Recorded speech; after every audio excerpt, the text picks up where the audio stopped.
Hello. So today I'm sitting obviously in bed here, and I just wanted to think about and talk about the whole COVID-19 thing. And perhaps I'll just go over the whole thing and facts and theories, my personal thoughts about it. So first of all, some facts about it. It began in China, because that's where it was first reported. There's been a little bit of dispute, particularly coming from China, as to whether it actually came from China, but most people would say, yeah, it came from China. The first reports were that it came from the city of Wuhan. Now, Wuhan's a reasonably big city. It's about 17 million people. And so that's in a province called Hubei, which is part of China. Now, what happened when it was first reported was that there was about 30 people that were reported all at once that had been at a nearby seafood market, so seafood wholesale market or something like that, and that's called Huanan, and so about 30 people caught it from there, and that was on the 31st of December 2019. So that's why we call it COVID-19 rather than COVID-20. So mostly it's been in 2020, but had one day in 2019, right at the very end of the year, one day, and so 30 people. And they all caught it. They were all attending. Some of them were shopkeepers. Some of them were buying things from the seafood market. So that's where it started. Now, where did they catch it from? This is a little bit of a mystery, and there was a bit of confusion. So early on, we thought that they might have caught it from snakes, because even though it's a seafood market, they were selling snakes as well. There's no law to say you have to stick to just seafood if you're in a seafood market. So they were selling snakes. And that was later proven wrong, that it wasn't from snakes. But then some people still think, well, it might have come to snakes from something else. So, for example, from bats. Um, and there was another animal that they were also selling called a pangolin. Now, pangolin is kind of like an armadillo or an anteater sort of thing. They're cute little animals, but Chinese people like to eat them. In fact, Chinese people like to eat every animal. There's no exception. So, like, when the West might say, well, we eat beef, which is cows, we'll eat pigs, which is ham, we'll eat sheep, and we might eat a few other things like goats. Personally, I find it a bit ick to eat goats, and then we eat fish, of course. There's a few other animals that we'll eat. We might eat ducks, but they have to be certain types of ducks. And, there's certain animals that are off limits. So we won't eat dogs or cats. We certainly wouldn't eat bats or pangolins. I mean, most people don't even know what a pangolin is. But so they'll eat anything. Every animal in the world will be eaten by people in China. And that's just a reality. I'm sure they're not the only country that eats what we might call exotic animals, but they do certainly eat it. And so the pangolins were also sold there. So pangolins are very rare, certainly compared to snakes, and therefore much more expensive. They're actually endangered species, so they shouldn't have been sold there, but they were anyway, because China have completely different kinds of laws to what we're used to. So they had those animals there. Now, it later transpired, and we knew this after a week, that it came from bats. Now, there's still been some dispute, and there's still some dispute today as to whether it came directly from bats or indirectly from pangolins or snakes. And there's also a little bit of dispute as to whether it came from eating them or just breathing in their coughs, because this is an airborne virus. So eating it shouldn't have actually made any difference. So if they're eating it, and as long as the animal was cooked well, it shouldn't have mattered if it had had a flu originally. So there was a bit of dispute, but it was proven that they were selling bats at that market. Again, it's a seafood market, so they shouldn't have been selling snakes or pangolins, but they were selling both of them and bats as well. What other animals they sold, a little bit of a mystery, but it's believed they also sold dogs and cats for eating. Um, I know some people say, "Oh, that's a myth, that's stereotype." Well, they actually do eat dogs and cats. Dogs more. Dogs are more of a delicacy, but they do still eat cats as well. And so these animals were. So what they'd do, they wouldn't sell them like they would in a pet shop. They wouldn't be cute and cuddly. They'd be made to look like food. So they'd have their legs tied together. They'd often be tortured, and I mean, if you're really interested, you can look at videos of it, of these different wet food markets around the world, and they're not just in China. So it's not just China that does this. Um, but yeah, so that's what happened. So they tried to figure out who was the first person that they caught it off. Now we still don't know for absolute certainty, but the leading candidate was a woman who was 55 years old, and I don't believe we know her name. But so she was selling prawns or shrimp at the market, and of course, most of the market was live, so they were live prawns, sold in big fish tanks, and people would get it. She'd get out a net, and she'd give it to them straight away. They'd be alive. And so what happened was that this woman, for some reason, decided to buy some bats, and it's believed she bought the bats at the market, and she bought at least a couple of bats, and she then took them home and ate them. Now, they were once again presented as food. And the reason that the animals are sold live is that then they're either eaten, like they're killed and then eaten within half an hour of being killed, or else in some cases they're even eaten alive. Now, there's a process where they'll eat them alive and they'll stun them. So they give them some gas. It's a particular type of gas so that it's not going to harm you when you eat them while they're gassed, and they're stunned. And so the bats would have their wings would be destroyed, or at least non-functional, and they would have their legs tied together, so they wouldn't be able to get away. And so they'd be eaten in that way. And it's believed that this woman ate at least one bat, probably two, and she ate them while they were still alive. And that if she cooked them and killed them first, of course, it wouldn't have been a danger. So the only danger is that she ate them alive. And we've seen this particular type of soup that you can eat bats that while they're still alive as this soup. And of course, it's not just limited to China. It's not just China that does this. And there was a video of a Chinese woman who went to one of the Pacific islands. Might have been Fiji. I'm not sure which island it was, but with eight bats live like that. And I think Samoa anyway. And yeah, so she ate them while they were alive. And after that, she caught a cold. Now she didn't see the connection between eating the bats and catching the cold, and she had the cold for a couple of days. And she went to see her general practitioner, the GP, and he or she said, "That's a cold. Take a few days off work, and then take some treatment, and then go back." She took ended up being 4 days off. It was 4 days. And then she went back to work, and she was fine for a couple of days, and then she started getting these symptoms. So she was at work for at least 2 or 3 days, and so she caught it. First had the cold symptoms on, yeah, I think it was the 18th of December, 17th of December, possibly. Yeah, and it was around that time. So in that time, she'd managed to infect 30 people, so in 2 weeks. And of course, she herself does not take responsibility. She doesn't believe she was the first patient. So she has said, "Oh, that cold was irrelevant.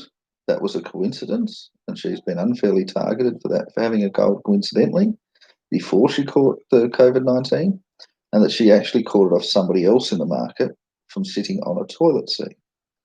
Now, as we now know, it's not transmissible from sitting on toilet seats. It just doesn't work like that. So that's not the case. But of course, the Chinese media have ran with that, and they've said, "Well, this is evidence that it existed before December, and therefore it didn't start from China." Of course, they've pushed this theory that is quite obviously false, that it came during the Wuhan military games, which were held in the middle of October 2019. So those military games, for people not aware of what that means, they were basically similar to the Olympics, but they focus more on war activities. So there'd be shooting and hand-to-hand armed combat and all that sort of stuff. And they're held between different countries, and they're a peaceful thing. Of course, the Olympics were originally about war. It's just that they used old forms of warfare, which didn't include guns. So the military games includes guns and the actual war activities. So showing off who's got the better military. And anyway, the US soldiers went there, and so their claim was that they gave it to China. Of course, if that was true, then China would have had a lot more cases, because we know it doubles after 3 days if unchecked. And there's absolutely no evidence that there was any checking. So had it been from there in October, it actually would have been over 2 million cases by the time that we got to the 31st December, as opposed to 30. Now, we could say, oh, well, 30, that might actually be a bit more than that, but it wouldn't have been 2 million. So 2 million is a much bigger number. And of course, we know that regardless of which way it came from, whether it came from that war needing a bat or whether it came from USA bringing it in, and however they caught it, probably from eating the bat themselves or sniffing it at least, or breathing it in when it's coughing. We know that China denied it. They had a whistleblower called Dr. Li Wenliang, who reported it to international colleagues, who in turn told the World Health Organization on 31st December. And he was censured by the Chinese government and told that he was inciting panic. And of course, forced to sign a false confession, which they later rescinded. And so on the 21st of January this year, 2020, Chinese government admitted that they'd had the virus. And by that stage, they had 4,000. And while most of them were in Wuhan, they had actually spread throughout the province of Hubei. And they announced that and said, well, you've got 2 more days and we're going to shut down the city. So what happened was that people fled into other parts of Hubei, bringing the virus with them. And then they said, well, we're going to shut down the whole of Hubei. And so then they fled to the rest of China. And in fact, they also fled the country. And there were a lot of people on these rushed flights paying huge amounts of money. And they went all over the world. And so a lot of people say, well, the Chinese government should have known that that was going to happen, and that they effectively encouraged international spread of this virus. And now, if you look at the numbers, and I was certainly following the numbers in January, we had about 80,000 cases in China. Now, something like 79,000 of them were in Hubei, and I think about 50,000 of them were in Wuhan. So we had 50,000 in Wuhan, maybe 15,000 in the other 2 major cities in Hubei, and maybe 500 in the rest of China. And you might say, well, how unfair, we had so many in the rest of the world. Well, actually, at that stage, we only had about 1,000 around the rest of the world combined. Here in Australia, we had 26 cases, so we were one of the worst affected. In fact, we were in the top, I think we were 8th in the world, 8th worst in the world, 26. I think from memory, USA had 11. And I think Japan was the worst. They had about 80. So that was the worst in the world. And there are other people that were having 5, they were having 1, they were having 12. And I think we only got up to about 25 countries that had any at all. And it was, compared to what we've got now, it was tiny. People were panicking. Don't get me wrong, they were panicking. But there were a lot of people who were saying, well, it's not much really. We're making a big deal out of it. And certainly I agreed. I thought, that's not really a big deal. It's still only in China. And as long as we maintain strict border control, then we'll be good.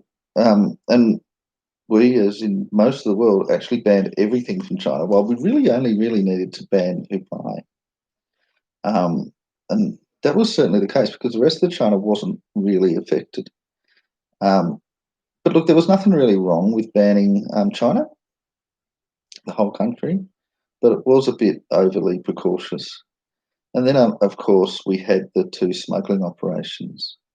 So these were, I'm not quite clear of the exact date, but middle to the end of February. And I believe that the first one was to South Korea, and that one was from the Xiongjingji Church of Jesus. I might be saying that wrong, but they basically wanted to test their faith. So they brought in people that they knew were infected directly from Wuhan. So not even just from Japan or somewhere else. They were deliberately knowing that they were infected, and they brought them in infectious and said, you know, God willing, we will survive. So they essentially deliberately infected themselves. They refused to wear masks, and they just gave it to themselves. Now, of course, when they're doing that, they said, "Oh, look, we didn't mean to infect anybody outside of our congregation. This is the choice that we've made. We want to be infected." But unfortunately, the virus didn't want to play those rules, and it infected some people. Now, that was the first real major international spread outside of China, and ended up infecting about 10,000 people in South Korea. And so then a lot of people banned flights from South Korea. However, South Korea, it never got out of control in South Korea. The South Korean government were really angry about the whole thing, and they put in all these different restrictions, and it was the city of Daegu that they sort of restricted travel to and from, and they had all these different precautions. Now, soon after that, or possibly at the same time, there was a second smuggling operation, and this one came to Iran, and it was for very different reasons. So Iran didn't believe that the virus was real. So what they did is they said, well, we've got some construction workers who should be working with us. They went on holiday to China, and they weren't allowed to come back. So they let them come back. And so these were, I'm not sure if they were Iranian nationals or Chinese nationals, but either way, they were brought back and allowed to work in construction. And then they kept quiet about it because it turned out that some of them were sick. So this was quite different to the motivations for the South Korean one. So it was more that they didn't believe they were sick, and they went to lengths to pretend that they weren't sick. So they gave them different medicines, and including steroids, and that stopped them from being sick. So the result of that, of course, is that people started to find out that this was going on, and so they hid it. And then they kind of let people go overseas to various different places with the virus. Now, some countries were like, we don't want anyone from Iran coming in.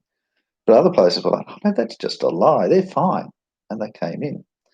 And one place where they let them in was Italy.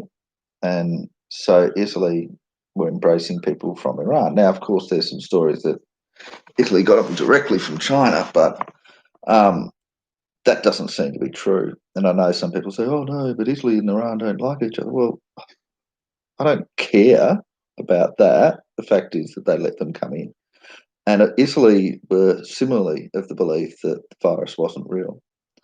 And so the Italian government basically said, oh, continue doing what you're doing. Just keep enjoying your life. Don't let this virus get us down. And we all know that Italy ended up having an enormous amount of cases. So Italy was the first country that suffered as a result of the virus. We can say South Korea and Iran, in a sense, that was their own fault, because they did smuggling. But Italy suffered, and so that became what I would call the second wave. So that was in March, the start of March, and that's when soon after that we had the pandemic declared. Of course, it went from Italy, and from Italy it went to Spain and France, and eventually to the United Kingdom, to England, and then all throughout Europe and Germany. And the thing is, people throughout Europe were like, no, we're not shutting our borders, because they don't have strict border rules like some countries do. They essentially regard the whole of Europe as one country. And the result is that the whole of Europe got the virus, and some worse than others.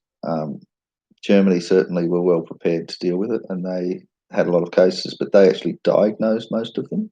So therefore their death toll was pretty low in comparison to the amount of cases they had. In fact, I believe they had 2,000 cases before they had the first death, which is quite a really impressive number. And then of course, it's ended up spreading to USA. So we had Iran and South Korea, then we had Italy and the whole rest of Europe, and then it ended up being in USA. And to start with, in USA, it wasn't that many. So they actually were one of the few countries that had it in the first wave. So when the second wave hit them, they still had a few cases, and so they didn't really notice the difference between 10 or so, and then it was 20. But and the problem was that they didn't really put in any efforts to diagnose it. And of course, the American health system is such that they actually charge people to get tested, and they were charging, I believe, $6,000 per test. So people couldn't afford to get tested. We had all these reports that, oh, yeah, celebrities got tested, but everyday people didn't, so they couldn't afford it. So this ended up creating a really big situation in USA, and of course, we know that eventually they overtook even Italy, even though they essentially they got it much later. And part of that was so their president Donald Trump. He said it's a hoax, it's a democratic conspiracy to try to bring me down. He later changed his whole tune about that and pretended he hadn't said it, but that's what he said to start with, and it created a huge problem over in USA. And of course, by this stage, it was starting to hit pretty much every country in the world. The only part of the world that it wasn't hitting was Africa. And so Africa just shut their borders. Well, there were a few other island nations, I should say. I mean, Papua New Guinea didn't get it. They ended up getting 8 cases, and I think they're up to 12 now. But there were some places that were so isolated they didn't get it. But Africa was the main one that didn't get it. And I believe there were 3 parts of Africa that got it to any significant extent. So that's South Africa, Egypt, and Algeria. And so South Africa's fairly westernized. They're fairly European. And of course, Algeria and Egypt, I believe they're both in the north. So fairly close to Europe. And of course, Iran, I mean, Iran technically in Africa, but it's sort of a separate part called the Middle East. It's sort of a separate subcontinent, sort of half Europe, half Africa. Yeah, I mean, you've got Turkey that's in all three. It's in Africa, Europe, and Asia all at once.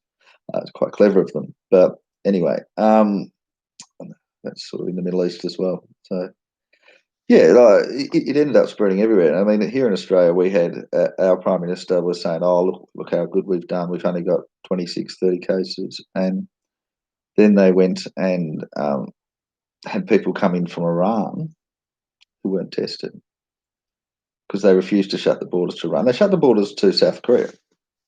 So we had China banned and then South Korea, but we just let people in from Iran. We didn't sort of understand that Iran actually had a huge amount of uncontrolled infection. And I think at that case, the official numbers from Iran were 40 cases and 20 deaths, which was like they were dying. Half the people that caught it were dying. And that was saying to everybody that, hey, they're hiding a lot, they're lying. Iran were the ones that were lying, not China. And so then we caught them. We got it off people from Iran, and it was suddenly 20 in a day, and we didn't know where they came from. Then we had, for the first time, we had what they call uncontrolled spread or community spread. And it was just out of control. And quickly, we were going skyrocketing. We got up to 5,000 cases here. And so we had the second wave there. And for us, there was a clear distinction between the first and second waves. The first wave was really just China and directly from China. And we handled that pretty well. Second wave, we had no idea. And so then we put down, and I remember this wonderful speech that Prime Minister Scott Morrison said, and he just shut down everything. And he said, some places were saying, oh, it's 21 days that we're going to be locked down and then you can do it. And then they'd end up extending it. But he just said, no, this is going to be a long haul. This is going to be in stages. We're going to start with a little lockdown. We might go bigger. We might go bigger. We don't know how many levels it'll be, and it could be a very long time. So he said it could be 6 months, could be 8 months, could be a year. So he didn't pull any punches. So he just sort of went straight to doomsday, sort of very negative. And that actually was the right thing because we all responded by, when it wasn't that bad, we're all like, oh, that's great. That's great. And so we all felt really positive. And in fact, after a while, the number of cases per day stopped increasing. That happened really quickly. And then eventually there was a point in the middle of April where we had so many people recover that we went from 5,000 active cases to about 2,000 pretty much overnight. And then we saw it go down from there, kept going down, down, down, down, down, down. And it got to a point where we were under 1,000 for the country, actually under 500 for the country. And we were really, really happy under 500. And it was still in that neat little spread. So it was New South Wales was the worst, then Victoria, and it was sort of across population areas. There was a brief moment where Tasmania had a lot, then they just shut down one of their cities. And that was dealt with in a couple of weeks. And we even started to see a few states and territories that eradicated it, were virus free. Really exciting. And then we had this movement in USA in relation to the death of a black man, an African American called George Floyd. Now, there's been a few different stories told about it, but the bottom line is that he was arrested and he died while he was being arrested. And this was caught on camera. And there was a knee placed on his neck, and that caused his death. So we can't say that it was definitely murder because it hasn't been heard in court, but we can say that he died, and that the coroner said he died as a result of the method of his arrest. Now, there are some reports, and again, I'm going to just briefly get into this. Sorry, I've talked too much. I cough. I have to explain these coughs now. Anyway, so he certainly had a criminal record, and that's not being disputed. He had been to jail. He had done armed robbery. He had attempted murder. So he had a violent criminal history, and whether it warranted that sort of approach, I don't think very many people say it does. Certainly didn't warrant that, but he certainly wasn't someone with no arrest record. Now, of course, some people would say, well, that in itself is discrimination, that he only had that arrest record because he was black, systematic racism and all that. So it's, depending on who you ask, it's quite complicated.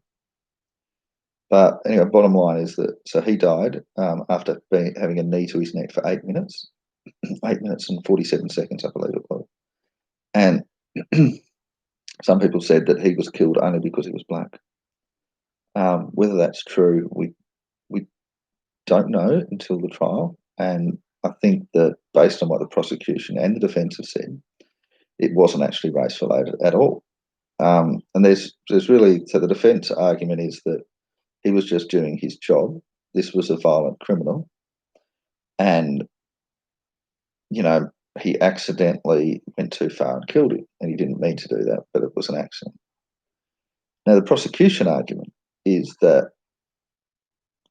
he actually knew him because they worked together at this nightclub, or they had at least, both working as security guards, and that there was some issue there, and that he was picked out and murdered, premeditated, like, he just saw him there because there was a complaint that he passed over a fake $20 bill to buy some cigarettes, and so saw him there, got really angry and just murdered him. Now, I don't know either way, if it was just bad police work, an accident perhaps, or if it was murder. But either way, neither prosecution nor defence are suggesting it was racist. So this wasn't a case of somebody being abused because they're black.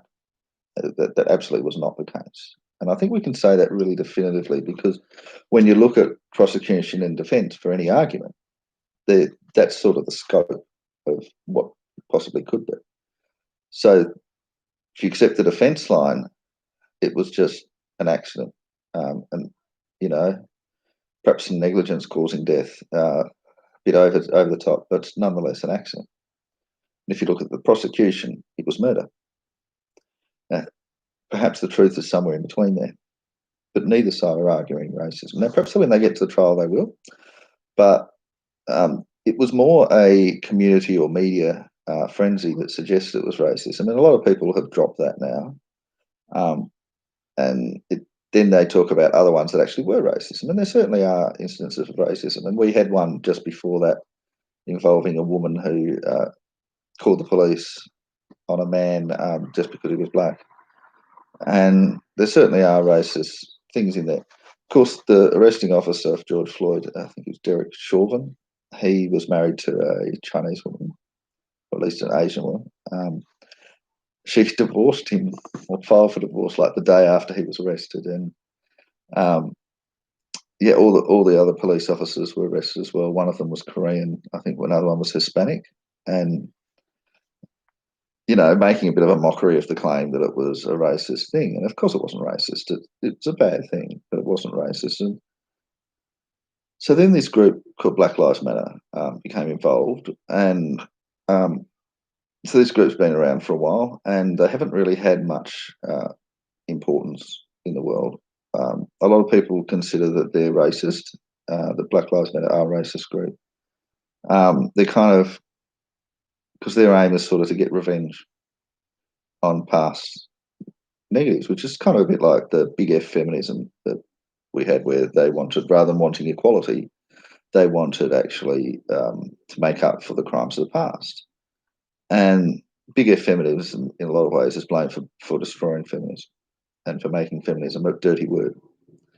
And it's sort of similar with the Black Lives Matter movement, is that they have always been about, rather than wanting equality for all races to be equal, they're saying, oh no, we've been mistreated, so we want to get compensation, get repayments, get reparations, and get revenge. And so for the first time, this group actually had mass appeal with this murder. So they'd been around for a few years before that, possibly 7 or 8 years. And for the first time, they had mass support. And so they went from being a very small organisation, very small group of people, to being essentially the face of anti-racism, or this is what they call themselves. And so that led to rioting and looting and murder. And the murder was not just of white people by blacks, it was including black people. And it really got out of control. And there were claims and America had actually technically started to open up perhaps a bit prematurely by that stage. And so there were people who were saying, well, this is strange. Why hasn't the virus attacked these people? Why haven't we seen a spike? Because the numbers were still going down. And of course, there were people saying, oh, well, that proves that the virus was never really real.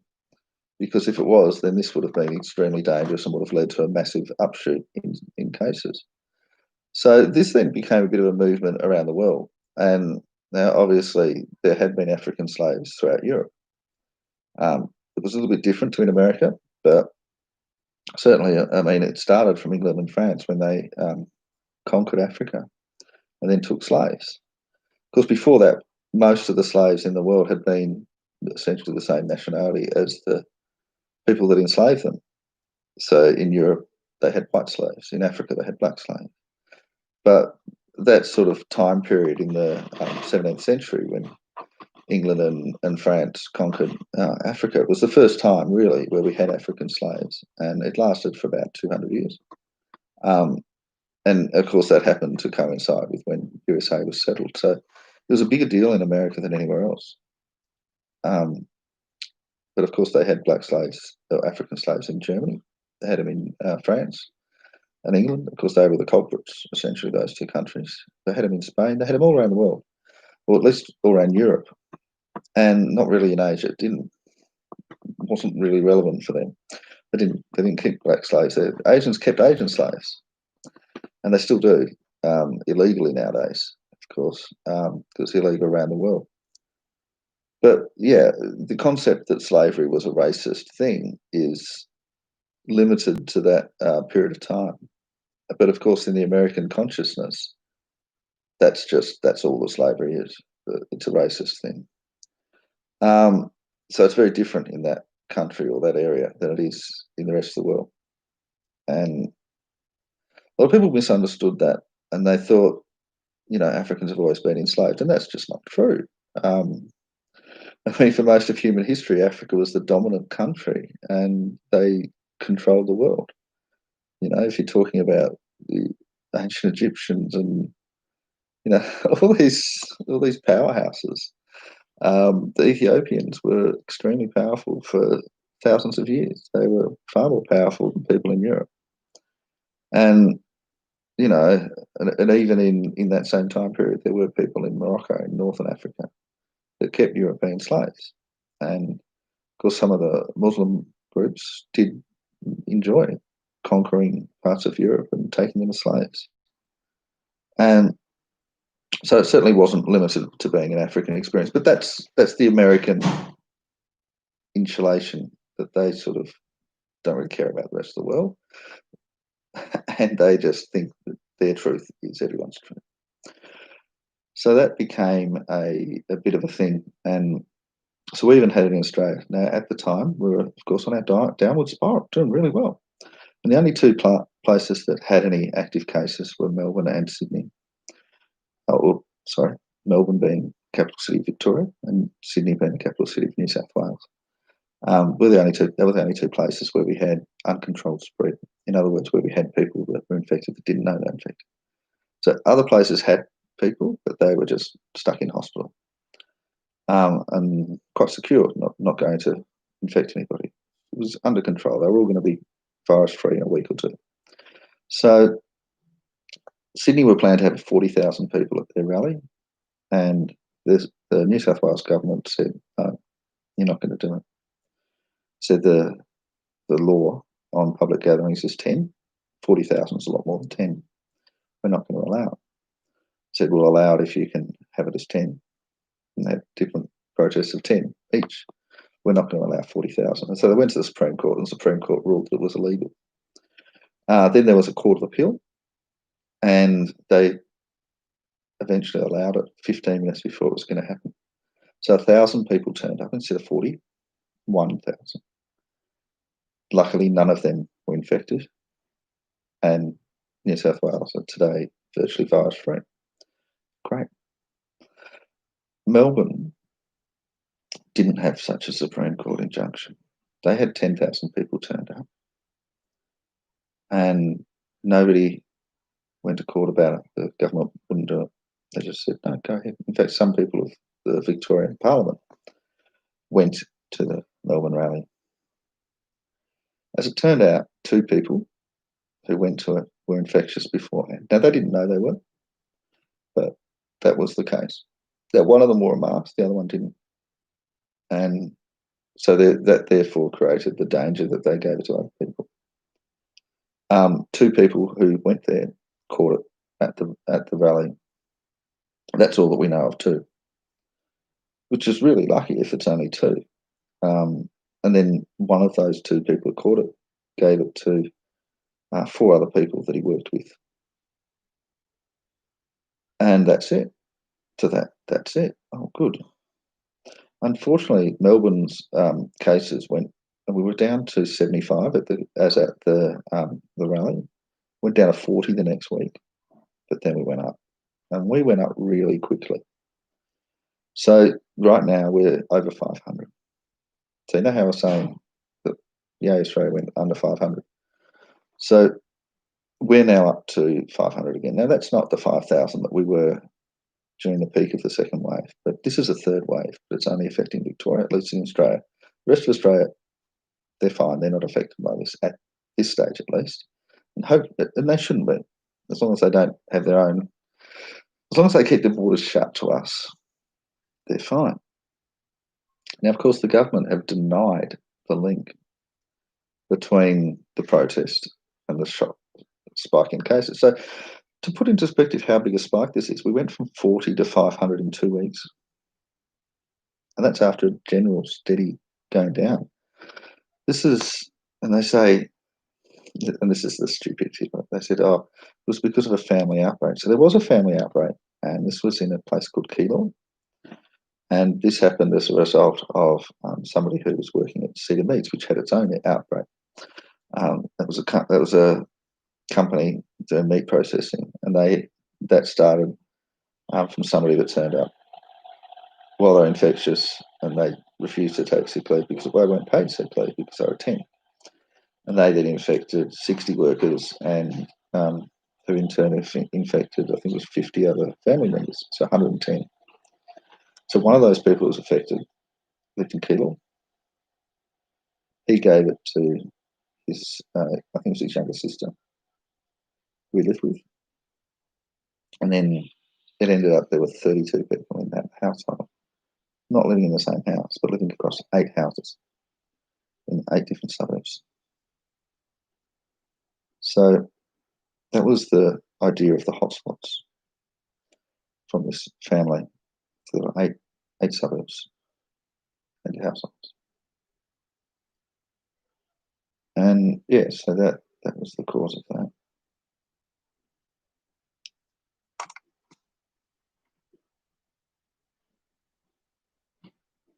And yeah, so that ended up having 32 cases. So 32 out of 500, it's something, but it's not all 500, obviously. So the Premier went and blamed that family that we don't know their names. I have heard that they were from Fiji, possibly Samoa. They were an islander group. And the thing is that culturally, these groups will get together in big numbers, they'll hug, they'll kiss, and they don't care about the laws. If the laws say not to do that, they don't care, they'll still do it.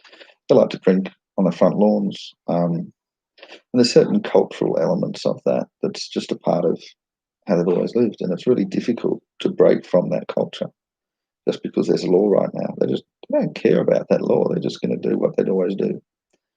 And obviously, that's not the only culture that has that idea. But that was, if you like, that was the excuse, the reason for why they did the wrong thing. And the other thing is, that didn't actually infect anyone else. Because these groups, these Fijians, these Samoans, these people from these Pacific Islands, they'll do it to their own family. They won't do it to some stranger. They wouldn't come up to me and give me a hug. They'd just leave me alone. So it was never actually a danger outside of their family or extended family group. So blaming them for the 500 was really unrealistic because they just wouldn't do it. So that really didn't make sense. And most recently, we've also had a blaming of this hotel outbreak. So this was to do with one of the Melbourne hotels. So to briefly talk about that story is that that was blamed by so a couple of security guards had actually caught it from a hotel quarantine. So we have people that are coming back from overseas and they're put in a hotel for 2 weeks and then they have to get a positive test before they're allowed to leave. And of course, some of them were infectious. They didn't know they were because they've come from countries with uncontrolled spread, or some of them have at least. And so some of the security guards caught it off them, which, of course, that alone proves that they weren't following the proper protocols, and that's really bad. Now, it turned out that the Victorian government had allowed people, after they'd served their 2 weeks, to just leave. They didn't need to get a positive test. That's not what the Australian government said, but the Victorian government didn't care. So we had one guy who was in hotel quarantine. He'd come from Bangladesh, or Bangladesh, I think is how you're supposed to say. And he spent his 2 weeks in hotel quarantine in Melbourne, then went over to Sydney, worked for 2 days in a shopping centre there, Woolworths, and turned out to be infectious. And so then Sydney's all panicking and blaming Melbourne. So this became a bit of a scandal. So it turned out that this one particular hotel has had 32 cases. So basically the same numbers as that family. And then there's whistleblowers that they've said, oh, yeah, multiple guards were breaching quarantine. They were going into hotel lifts with these people, with the guests, so that when they're obviously potentially infectious, they should be going into lifts by themselves and then having the lift cleaned before any security guards go in. But the security guards were just in the lifts with them, and even, I don't know how to take this, but they were apparently having sex with them. So I don't know if that's male security guards, female guests, or who knows. It seems a bit silly, really. And look, that's obviously, that sort of thing is to blame for that outbreak. So for those 32. And similarly, the family outbreak is to blame for those 32. Then we still have 440 more. So what's to blame for those 440 others? Now, there's various reasons. So it's not just one outbreak. But we do have currently around, I think it's 250 that we don't know where they got it from. They just magically appeared. Now, where did those 250 really get them from? Did they get them from those two groups? Well, here's some analysis, is that family group that, as I said, was 32 people, there's only 4 of them that still have it. The others have all recovered. I know that because they've released the figures of how many people actually have the infection in Keilor, and it's only 4. So that's not current. Now, that they might have given it to other people, who gave to other people, and so forth and so forth. But they themselves don't have it anymore. So that little Fijian family or Samoan or whatever they might have been, they've recovered. They're fine. They're good. They're over it. So that's not actually the cause of things. Nor is this hotel outbreak. It was 30, 35, but that's it. And so we're blaming these when we probably shouldn't be. Now, of course, that protest. Now let's look at it. If we had gone at the end of that protest and made it mandatory, as Prime Minister and health bodies said, make it mandatory for all 10,000 of those people that attended to get tests.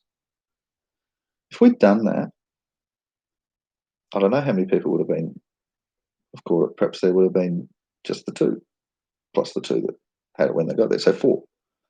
Perhaps it would have been 10, perhaps it would have been 50, perhaps it would have been 500.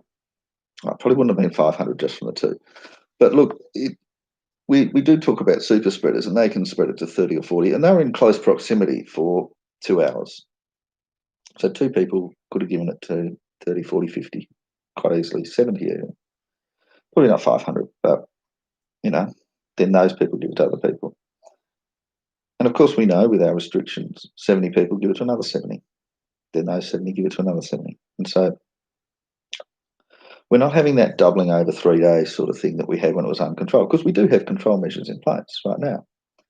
But we're still going to have big numbers and increasing quite dramatically. And today we had 108 new cases, just today. And so we're growing at an exponential rate right now. In other words, we're increasing not just the total numbers, but the number of cases per day is going up. So we did have a bit of a dip. So we went 71, 77, 75, 66, and then 108. So it's still generally going up. And that's been the case for a couple of weeks since we had our low point of 40. We're really happy with having 40 active cases. And we're now, I think it's 530. So we're going up.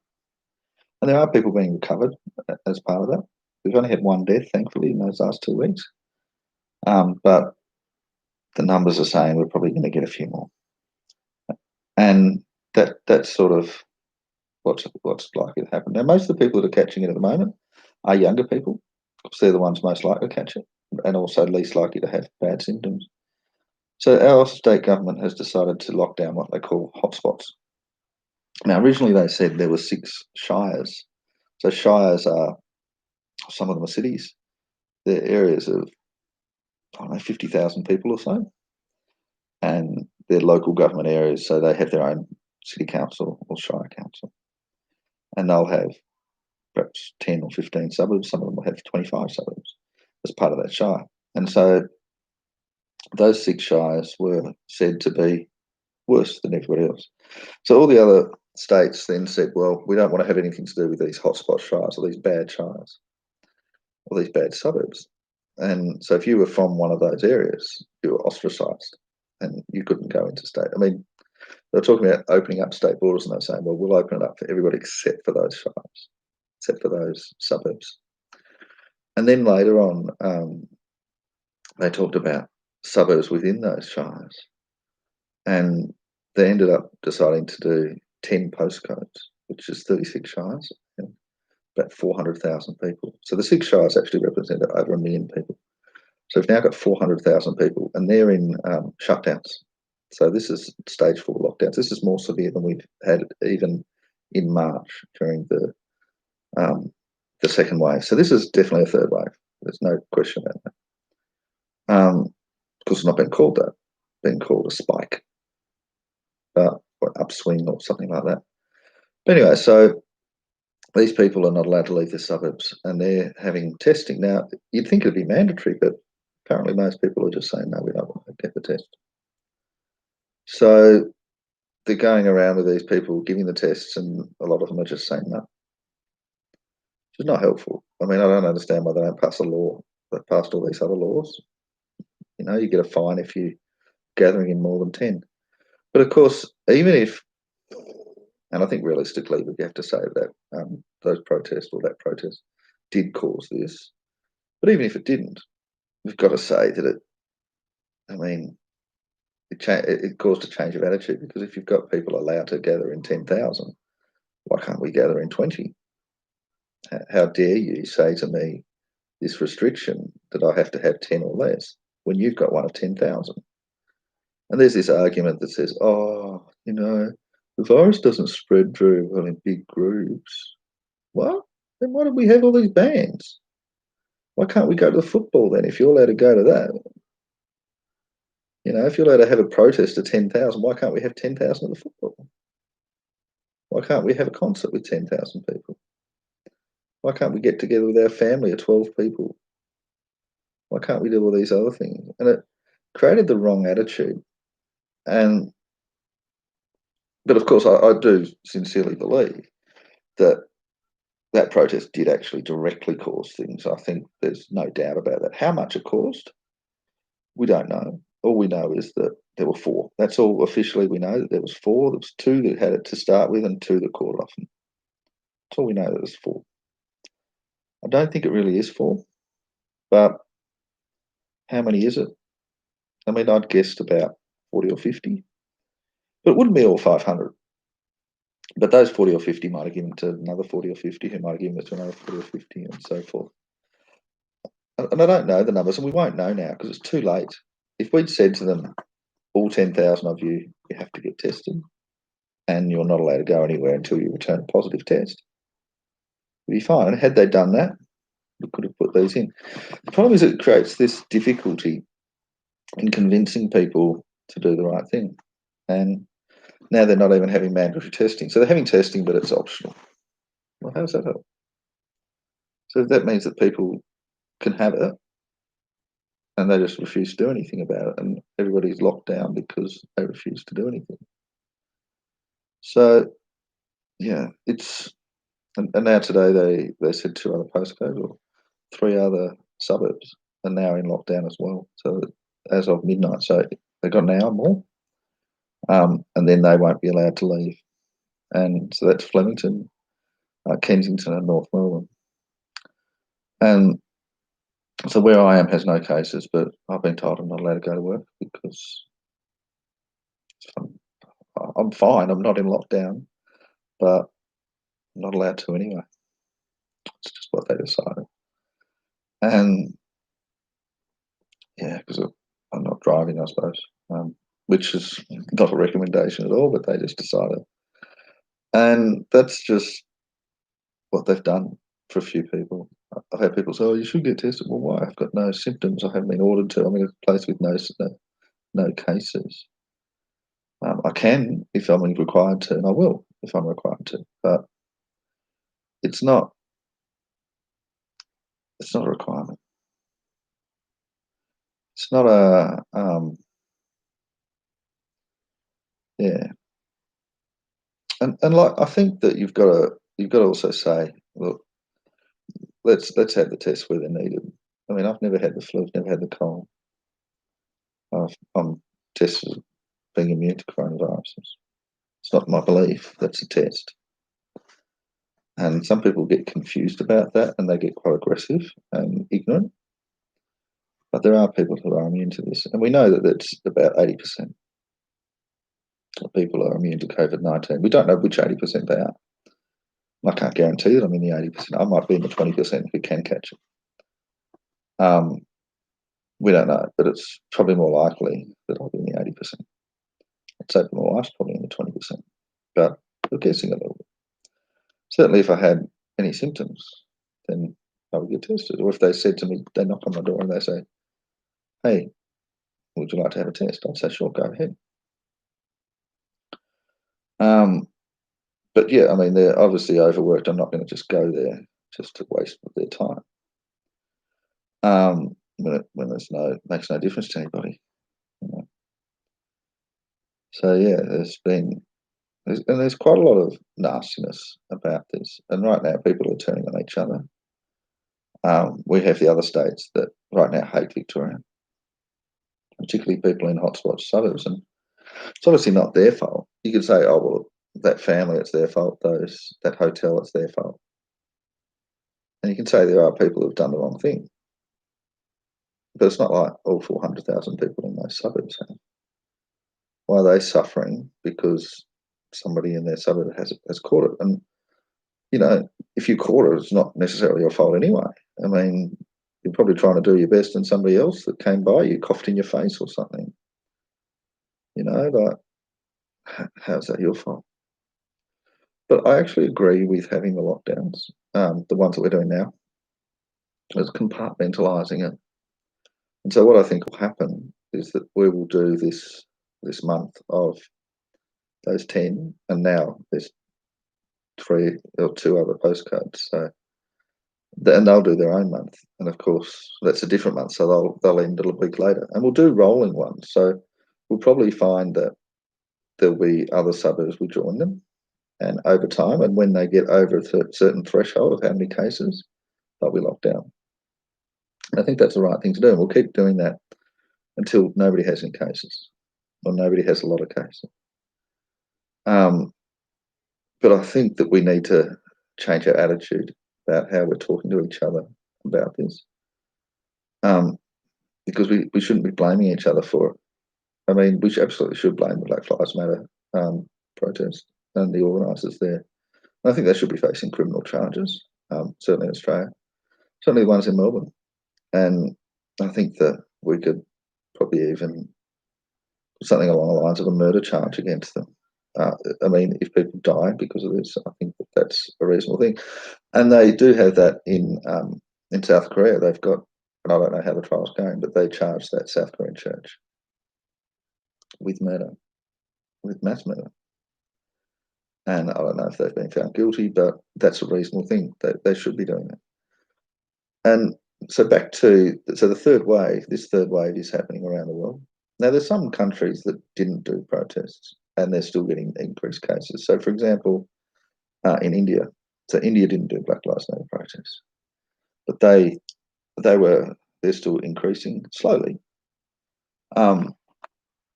So that they're not in a third wave; they're still in their second. But we certainly have in USA, they're in their third wave, and they have seen a dramatic spike. So they were actually up to about 40,000 cases per day, and then they dropped to about 20,000, still a lot. And then they opened up. And then after they opened up, so within about a week of opening up, they had these riots, these protests, all this sort of stuff. And they're now up to about 70,000 per day. So a dramatic increase. Not as dramatic as happened in Victoria, but still nonetheless pretty dramatic. And they're blaming it on opening up early. And look, essentially they're saying, well, because they shared a beer. Now, they opened it up very cautiously, except for these riots. And I think that you have to say that these riots have caused it. And we've seen around the world that has happened.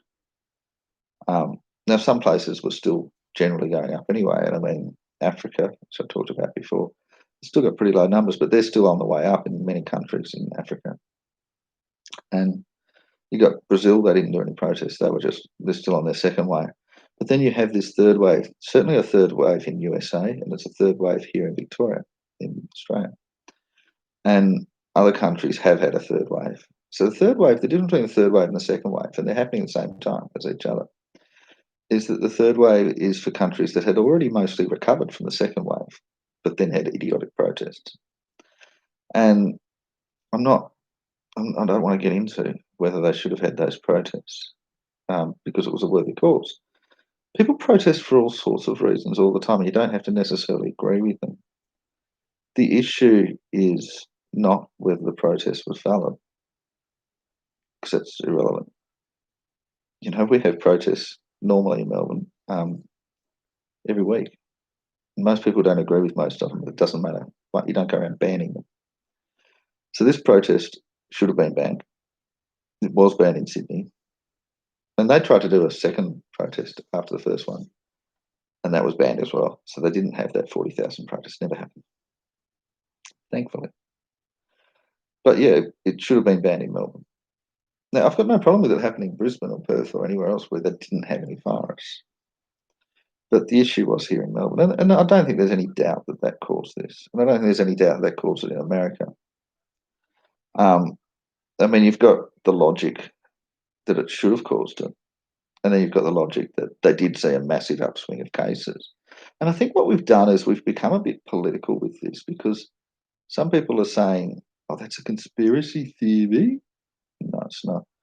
The claim that the virus originated in USA is a conspiracy theory. Oh, and I didn't even mention the silly one that it was created in a lab. No, no, no, no, no, no, no,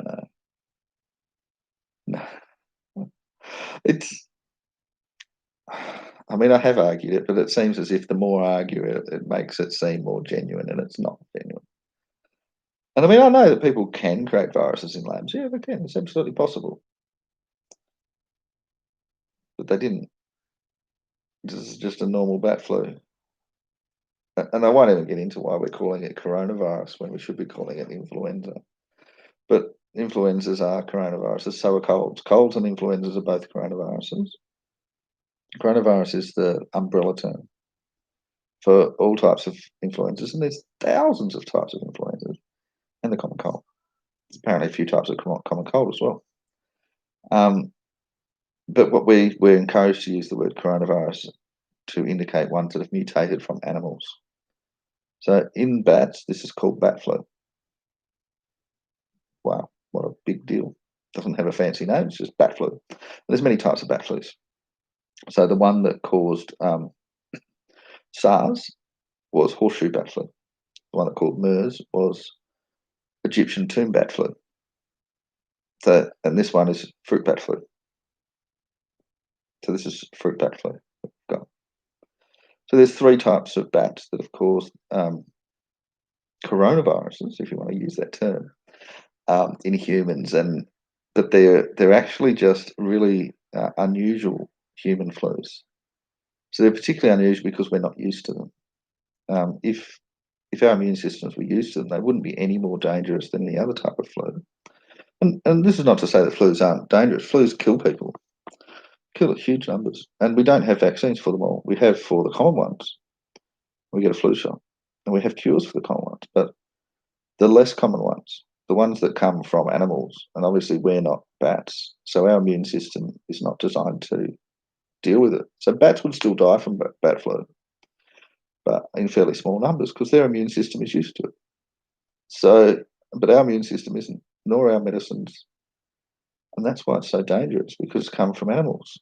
And had it come from, mutation of a normal human bat flu, from a normal human flu, it's unlikely to have done this much damage. But so we're calling it coronavirus because it's a World Health Organization decision that they want to rebrand flus, ones that are potentially catastrophic, as coronaviruses. So if we'd gone back in time and labelled these animal flus as coronaviruses, then a number of the older flus that we had as pandemics, such as the Spanish flu, would have been called coronaviruses. So the Spanish flu was a swine flu. And I think look, I don't know which ones were which actually offhand, but certainly pigs, birds, and bats are the three main ones that we have had. So this is a bat flu that we're dealing with. This is a bat flu that has mutated to affect humans. And there's also claims that it can affect lions, tigers, cats. Yeah, I'm not buying that. I think it can live on their fur for a short period of time, just as it can live on tabletops. But there's really not very much evidence that it's really mutating on a regular basis, at least, to infect them. And I think there's enough to say that it's a coincidence that a few of them have had their own flus. And we also get false positives with some of these tests. So, I don't believe that it has actually infected our pets. Of course, if it did, then that would be a whole different level of alarm, and we should know that if that was the case, we should be told and we should be aware. But I don't think that is the case. Well, I know that's not the case because we would have had it would have had more news than the tiny amount that it did. Um, yeah, so that it's not created in a lab. If it was created in a lab, I could tell you what would have happened is that we would have seen. So if it was created in a lab aimed at America, which is what the general claim is, we would have seen it infect America, and it wouldn't have affected anywhere else. There would have been controls as part of the lab to make sure that it certainly didn't affect China, and they would have had antidotes and cures and the like over there. And so they wouldn't have had all their deaths. They wouldn't have had as bad as they did. Um, and that we have had biological weapons thousands of years. I mean, Greeks and Romans used to be back in the day. Um, but yeah, so this is just it's not. So that's yeah. So that's just what that is. Yeah. So that's about where we are. I'm actually I think it's more important that we keep our borders shut to other states and that we here in Victoria stay put. I think that's more important than actually dealing with the virus here. We need to do that first. All the other parts of Australia need to keep us away.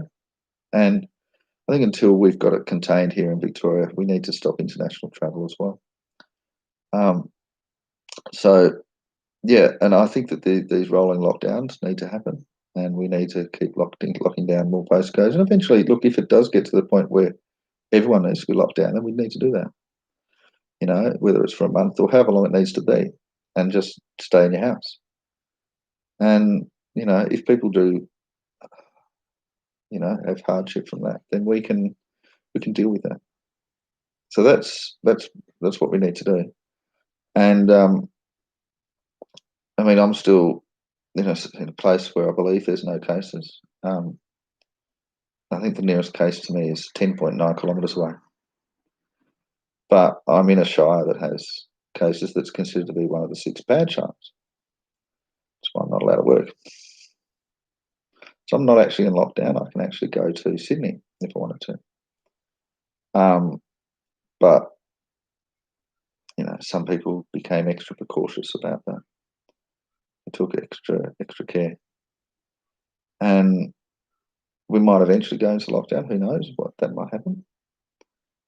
If it does, we need to just have a little bit of supplies, some food in the cupboard, tin food, things that are not going to go off quickly.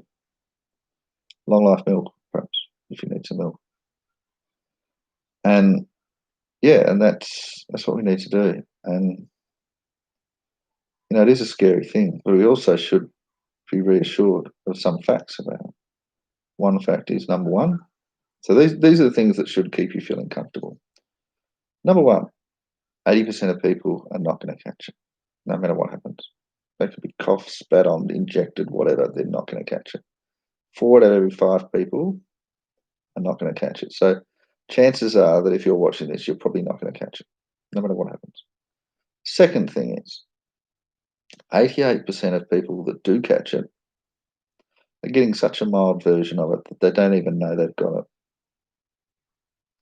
So chances are that if you do catch it, you're probably going to be fine.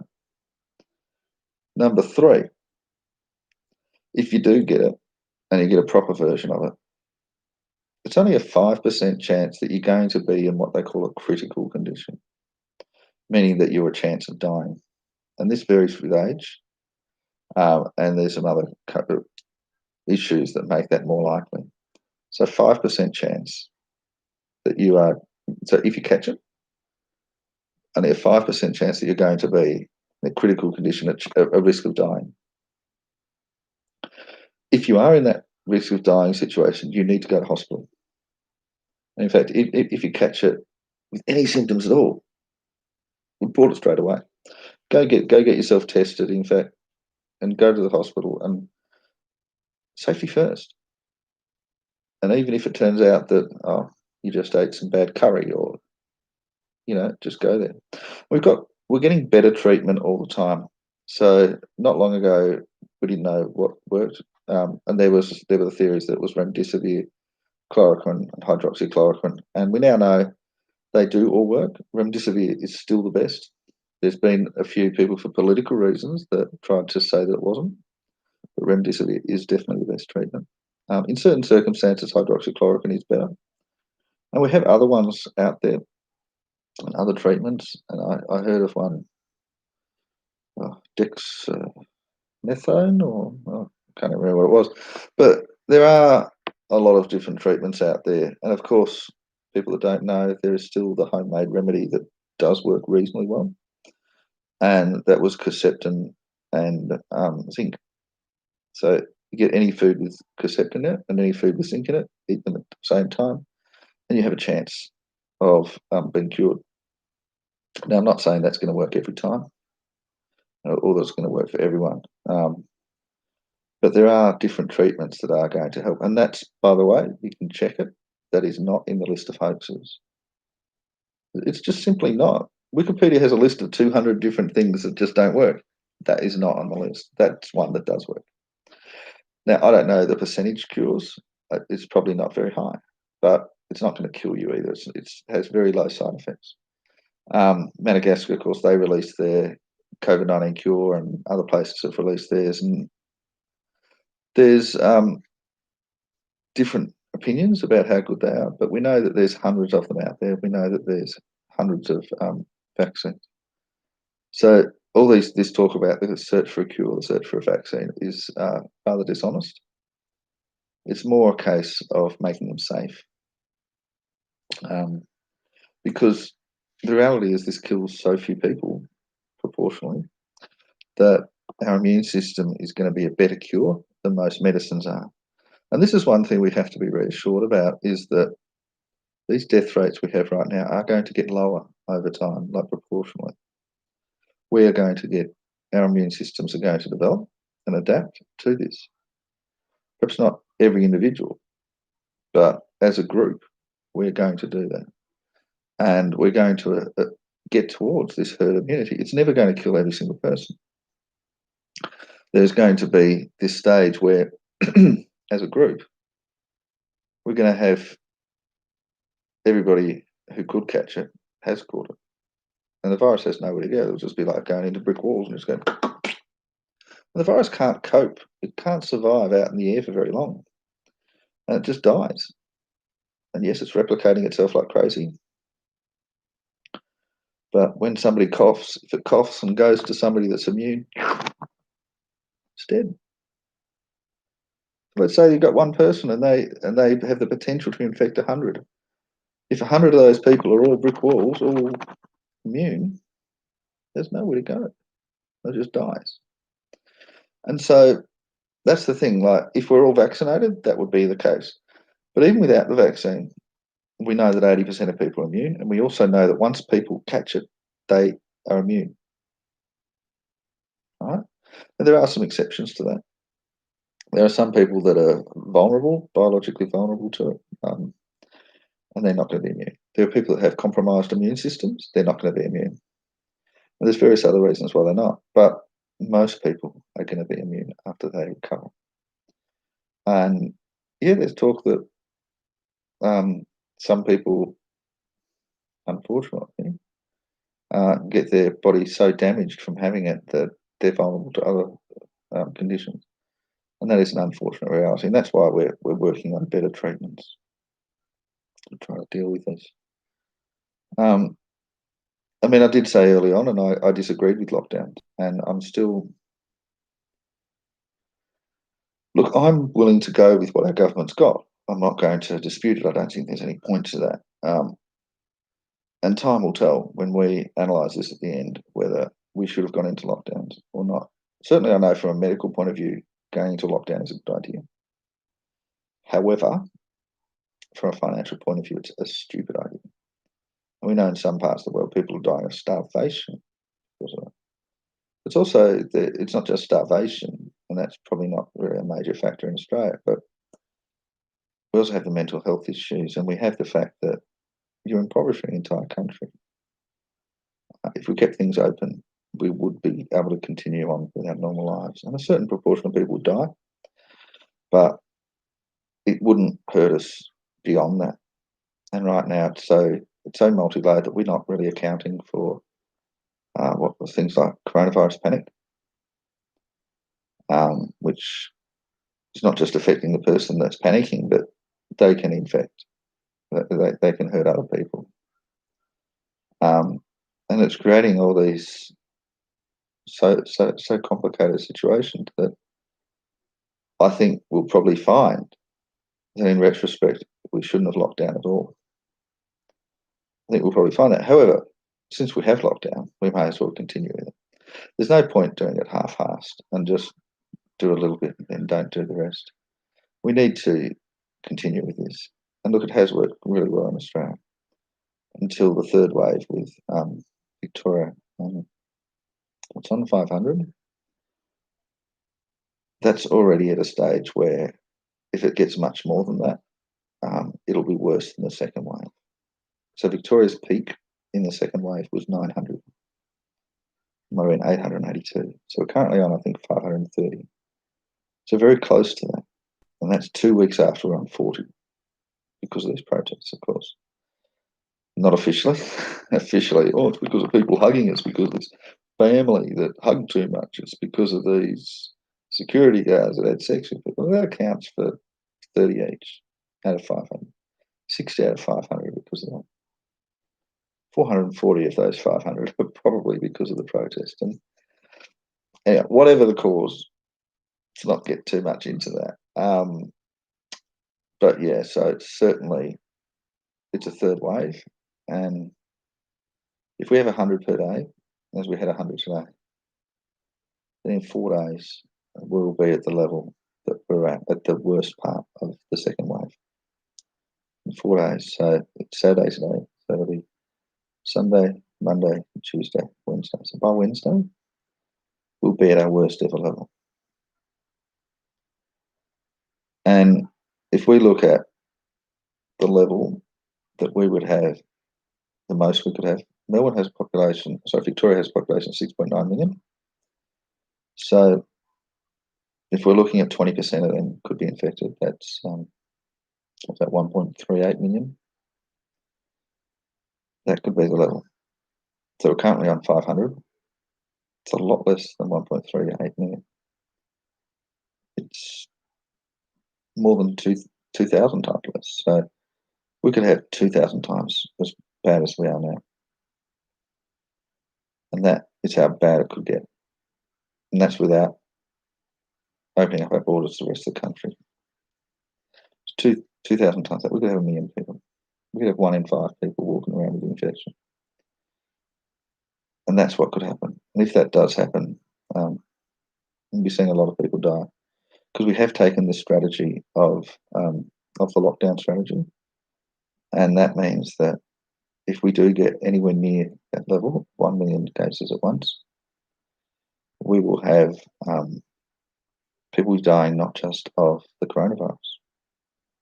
They'll be dying of mental health issues. They'll be dying of starvation. They'll be dying of hunger. Hunger, starvation, same thing, sorry. And there'll probably be some violence as well, and people will be killing each other. And that's reality. That if we don't get this under control now, and if we get it, if we get beyond 5,000, I'd say that's probably the point. Maybe 10,000. Probably. How high could we get and not get to that stage? I mean, Chile's on 200,000 and they're 17 million, so we could probably do 50,000.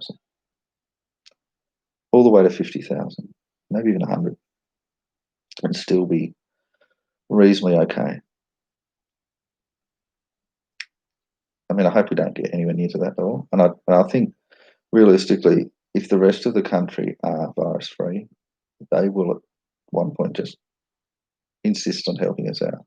Even if that means getting rid of our premier and he can just piss off. Yeah, that's what we'll do. And that's, yeah. Anyway, so that's it for me. So that's the whole story, really. So yeah, just some musings there. A lot of people have claimed at various stages that I present fake news, and that's not fake news. Um, yeah, it's proven facts, all of that.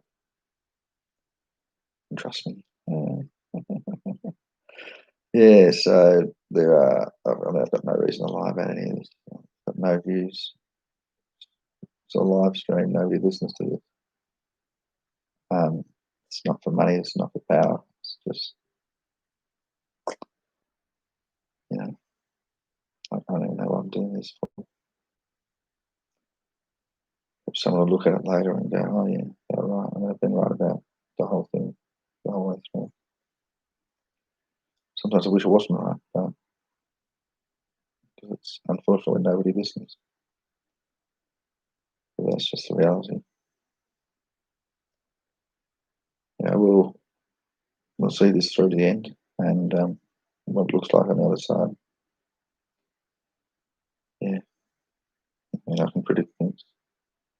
Even predicted this at the end of last year before they even had it in China. I said 2020 will be the year of reflection. No, what was the thing? The year of hindsight. It's 2020's hindsight. Something's going to happen, and we're gonna. Oh, we should have done that. And that's what's happened. I didn't predict this far, as of course not. I did predict that we have something that we would look back on and say, 2020 hindsight. I mean, I certainly predicted different things would happen if we did different things.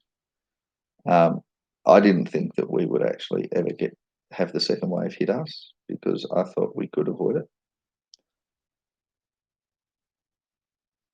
I certainly thought that the third wave was going to happen when we allowed that protest,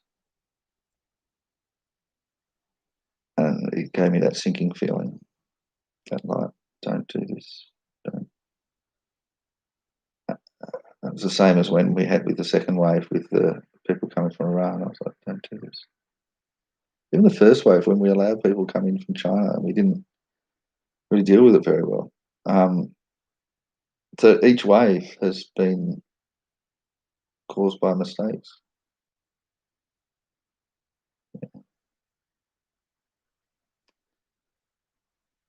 And it is really awful that we've done this. And look, I think my biggest worry right now is not so much about what's going to happen to Victoria, but my fear is what might happen if it does end up affecting the rest of the country. And I think Sydney is a bit worried about it.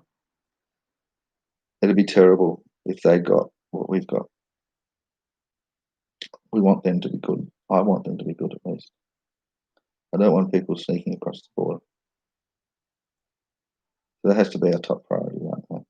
Don't let anyone from Victoria, I'm in Victoria, don't let any of us go anywhere else. If we all die, at least you guys can keep going. And we're not going to all die. Well, not from the virus. If we end up killing each other, then yeah, we could all die. But then, obviously, if it got to that stage, the rest of the country could come in and bring their military and get rid of the problems. So we wouldn't all die. So, it's really important that we keep the rest of the country virus free. And we support these lockdowns and we stay within our areas. We get tested if we're asked. And, it's really important that we do that. And look, it is a month and it's going to be really horrible for people for that month. It's horrible for me because I'm not allowed to leave the house because of my boss for a month. And I'm not in lockdown. And then I might be in lockdown later as well. So then I'll have 2 months. So I'm not enjoying this at all. But it's what we have to do. And, well, if somebody would let me go to work, yay. I only have to put up with a month of actual lockdown. But that's what they're doing right now. So, yeah, so that's, there's a lot of people going through a lot of bad stuff right now. It's easy for us to turn on each other, but we shouldn't. And some people say, well, I shouldn't be turning on Black Lives Matter. Well, I'm sorry. I'm sorry, but that's the reality. I'm not going to lie about it. I'm not going to turn on people that don't deserve it, but there is a reality that that protest was a public health risk. We knew it before it happened. And people turned up that were infectious. And had nobody been infectious, like there was nobody at the Sydney rally, we would have been lucky. And I think realistically, we'll be very close to virus-free right now if that protest didn't happen. And if you went to the protest, if anybody who went to it, if you haven't already been tested, get tested. I don't care if you've got no symptoms. And please get tested and see if you ever had it. Now, if you did, well, let everybody know. And I've been saying this for weeks, but it's what you need to have done. We should have forced you all to do it. But, this is weak leadership from our Premier, and that hasn't happened. Anyway, so, I don't know. It's a bad situation, but hopefully it'll get better. I don't know. I try to have all the answers, but it really depends on how well we control this. 108 cases today is not good. I mean, I'm still hopeful that we can keep it under 5,000. It's unrealistic to keep it under 1,000. I think we will get past that. No, for the state. But if we can keep it under 5,000, I don't know. If we can, I think the aims have to be don't infect the rest of the country and keep it under 10,000 perhaps. Under 10,000. Okay, under 10,000. Well, as low as we can, you know, and hold out for a vaccine and a cure and all that sort of stuff.